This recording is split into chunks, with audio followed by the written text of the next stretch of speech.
ഹക്കുള്ളത് കൊണ്ടായിരിക്കും. ഇനി മൂപ്പര് ഹക്കൊന്ന് കേൾക്കണം. നിങ്ങൾക്ക് ഹക്കത്ത് ഒരുപാട് കേട്ടുപോയി നമ്മൾ, എന്നാൽ ഒന്നും കൂടി കേൾപ്പിച്ചേരാം. മൂപ്പര് ഹക്ക് പറയുന്ന കേട്ടോളി. മൂപ്പര് പറയുന്നത് കീഴന ഓർവിനെ മൂപ്പര് പറയും. കാരണം മൂപ്പർക്ക് എന്ത് വേഷവും കെട്ടാലോ. മൂപ്പര് പറഞ്ഞല്ലോ ഓരോ സ്ഥലത്തുള്ള ഭൂരിപക്ഷം അനുസരിച്ചിട്ട് വേഷം കെട്ടണമെന്നാണല്ലോ. അപ്പൊ മൂപ്പര് കീഴന ഓറുടെ തന്നെ ഫത്വകളും പുസ്തകങ്ങളും ഉണ്ട്. അതിലുണ്ട് പോലും എന്ത് പെണ്ണുങ്ങള് ജുമാ ജമാഅത്തിന് വേണ്ടി നബി സല്ലല്ലാഹു അലൈഹി വസല്ലം കാലശേഷവും പോയിട്ടുണ്ട്. കീഴനോരുടെ തന്നെ ഫത്വകളിലും പുസ്തകങ്ങളിലുണ്ട്. മൗലവി നാദാവത്ത് വന്നിട്ടല്ലേ നിങ്ങൾ ശുദ്ധ കളവ് പറയുന്നു? എന്താ മൂപ്പർക്ക് പറഞ്ഞുകൂടാത്തത്? നാദാവത്തെ പുത്തമ്പള്ളിയിൽ മൈക്കെട്ടിട്ട് ഹുത്ബ തന്നെ മൗലവിയല്ലേ? ചുട്ടവനെ കീഴനോരുടെ തന്നെ ഫത്താവകളിൽ, അദ്ദേഹത്തിന്റെ തന്നെ ഫത്വകളിലും പുസ്തകങ്ങളിലും ഒക്കെ നമുക്ക് കാണാം. കീഴനോരുടെ തന്നെ ഫത്താവകളിൽ, അദ്ദേഹത്തിന്റെ തന്നെ ഫത്വകളിലും പുസ്തകങ്ങളിലും ഒക്കെ നമുക്ക് കാണാം. കീഴനോരുടെ തന്നെ ഫത്താവകളിൽ, അദ്ദേഹത്തിന്റെ തന്നെ ഫത്വകളിലും പുസ്തകങ്ങളിലും ഒക്കെ നമുക്ക് കാണാം. എന്ത്?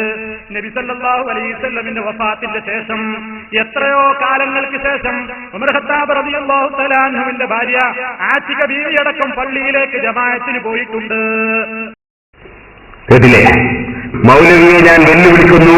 കീഴന ഉസ്താദിന്റെ ഒരു ഫത്വ, കീഴന ഉസ്താദിൽ തന്നെ ഒരു പുസ്തകം, അത് നിങ്ങൾ കൊണ്ടുവന്ന് ഏതെങ്കിലും ഒരു സുന്നത്ത് ജമാഅത്തിന്റെ പ്രവർത്തകന്റെ മുന്നിൽ ഹാജരാക്കാൻ നിങ്ങൾക്കോ നിങ്ങളുടെ അനുയായികൾക്കോ നേതാക്കൾക്കോ നിങ്ങളുടെ കൂട്ടത്തിൽ ഇബ്ലീസ് മുതൽ കിന്നോളമുള്ള ഏതെങ്കിലും ഒരു വ്യക്തിക്ക് സാധിക്കുമോ? ഞാൻ വെല്ലുവിളിക്കാം. കീഴന ഉസ്താദിന്റെ തന്നെ നല്ല തന്നെയാണ്. കീഴോസ്താദിന് അങ്ങനെ ഒരു പുസ്തകമുണ്ടോ? അങ്ങനെ ഒരു ഫത്വയുണ്ടോ? കളവ് പറയുന്നതിൽ ഒരു അതിരി എന്താണ്? എന്ത് കണ്ടു? മൂപ്പരുടെ ഹക്കുള്ളത് കൊണ്ടാണ് നമ്മളെ കൂടെ ആള് വരുന്നത്. നല്ല ഹക്ക. ഇനി ആരുടെയോ ഹക്ക് മൂപ്പര് കയ്യിലാക്കിയിട്ടുണ്ടോന്നറിയില്ല. നേരെ മറിച്ച് ബഹുമാനപ്പെട്ട ഇമാമുൽ ശാഫിഈ റഹ്മത്തുള്ളാഹി അലൈഹി തങ്ങൾ വ്യക്തമായി പറഞ്ഞതാണ്. നബി സല്ലല്ലാഹു അലൈഹി വസല്ലം തങ്ങളുടെ വീട്ടിൽ തന്നെ ഭാര്യമാരും പെൺകുട്ടികളും അടക്കം ധാരാളം സ്ത്രീകളുണ്ടായിട്ട് ഫമാ അലിംതു മിൻഹുന്ന ഇംറാഅത്തൻ ഖറജത് ഇലാ ശുഹൂദി ജുമുഅത്തിൻ വലാ ഇലാ ജമാഅത്തിൻ ഗൈരിഹാ ഫീ ലൈലിൻ വലാ നഹാർ.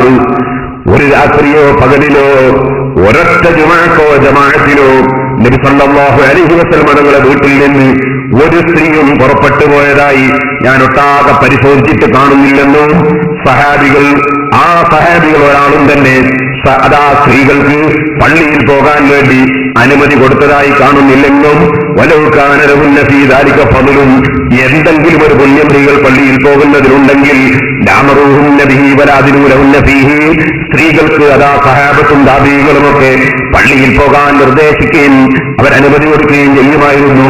പക്ഷേ അതുണ്ടായിട്ടില്ല. അതുകൊണ്ടൊരു പുണ്യവും സ്ത്രീകൾ പള്ളിയിൽ പോകുന്നതിലില്ല എന്ന് ഇമാം ശാഫിഈ റളിയല്ലാഹു അൻഹു പച്ചയായി പറഞ്ഞത് ഇഖ്തിലാഫുൽ ഹദീസ് എന്ന ഗ്രന്ഥത്തിലില്ലേ? അത് ഞാൻ നാദാപുരത്ത് കീഴന ഉസ്താദിന്റെ ജീവിതകാലത്ത് തന്നെ ബഹുമാനപ്പെട്ടവർ എനിക്ക് മുജാഹിദിനെ എതിർക്കാൻ വേണ്ടി പ്രചോദനം നൽകിക്കൊണ്ടിരിക്കുന്ന സമയത്ത് ഞാനത് ലഘുലേഖയിൽ പ്രസിദ്ധീകരിച്ചതും നാദാപുരത്തുകാർക്കറിയില്ലേ? അതിന്റെ കോപ്പി ഇന്നും സൂക്ഷിക്കപ്പെട്ടിട്ടില്ലേ? എന്തിനാണ് ഈ പച്ചക്കള്ളം മൗലവി പറഞ്ഞുകൊണ്ടിരിക്കുന്നത്?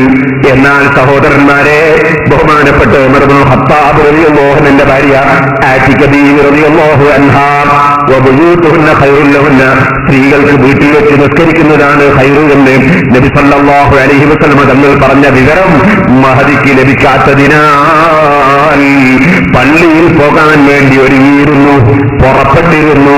ആ പുറപ്പെട്ട സമയത്ത് മഹാനായ ഉമർ റളിയല്ലാഹു അൻഹു വഴിക്ക് പോയി നിന്നിട്ട് അടിച്ച് വീട്ടിലേക്ക് തന്നെ തിരിച്ചയക്കുകയല്ലേ ചെയ്തത്? അത് ചരിത്രത്തിന്റെ ഗ്രന്ഥങ്ങളിലില്ലേ? ഇബ്നു കസീർ വ്യക്തമായി അൽ ബിദായത്തു വന്നിഹായിൽ രേഖപ്പെടുത്തിയിട്ടില്ലേ? അതുപോലെ സ്വർഗത്തിലാണെന്ന് നബി സല്ലല്ലാഹു അലൈഹി വസല്ലം പ്രഖ്യാപിച്ച മറ്റൊരു മഹാനായ സുബൈർ റളിയല്ലാഹു അൻഹു അതേ ആതിക ബീവി റളിയല്ലാഹു അൻഹാ അറിവില്ലാതെ അതാ പള്ളിയിലേക്ക് പുറപ്പെട്ടപ്പോൾ അടിച്ചിട്ട് വീട്ടിലേക്ക് തിരിച്ചയച്ചിട്ടില്ലേ? അബ്ദുള്ള റളിയല്ലാഹു അൻഹു അറിവില്ലാതെ പള്ളിയിലേക്ക് വന്ന സ്ത്രീകളെ കല്ലിന്റെ കഷ്ണമെടുത്തെറിഞ്ഞ് വീട്ടിലേക്ക് തന്നെ പോകാൻ വേണ്ടി പറഞ്ഞത് അതാ തർഹീബിലില്ലേ. വീട്ടിൽ വന്ന അബൂബക്കർ അസ്ലമി റളിയല്ലാഹു അൻഹു എന്ന സഹാബി അവിടെയുള്ള ഒന്നുവലതിന്റെ വീട്ടിൽ കാണാത്തതുകൊണ്ട് പള്ളിയിൽ പോയെന്ന് കേട്ടപ്പോ അല്ലാഹു തആല വീട്ടിൽ അടങ്ങി ഒതുങ്ങിയിരിക്കാനല്ലേ കൽപ്പിച്ചത് എന്ന് പറഞ്ഞ് ശകാരിച്ചത് അതാ ബഹുമാനപ്പെട്ട ഇമാം സൂഫി റളിയല്ലാഹു അൻഹു ദുറുൽ മൻസൂറിൽ രേഖപ്പെടുത്തിയിട്ടില്ലേ. ഇങ്ങനെ സഹാബത്തിന്റെ കാലത്ത് തന്നെ ഖുലഫാഉർ റാഷിദീങ്ങളുടെ കാലത്ത് പരിപൂർണമായി സ്ത്രീകൾ പോകുന്നത് തടയപ്പെട്ടുവെന്ന് സഹീഹുൽ ബുഖാരിയുടെ വ്യാഖ്യാനത്തിൽ ബഹ്ജത്തുൻ നുഫൂസിൽ വ്യക്തമായി തന്നെ ഇമാം അബൂ ജംറത്തുൽ ഉൻദുസി റളിയല്ലാഹു അൻഹു രേഖപ്പെടുത്തിയിട്ടില്ലേ.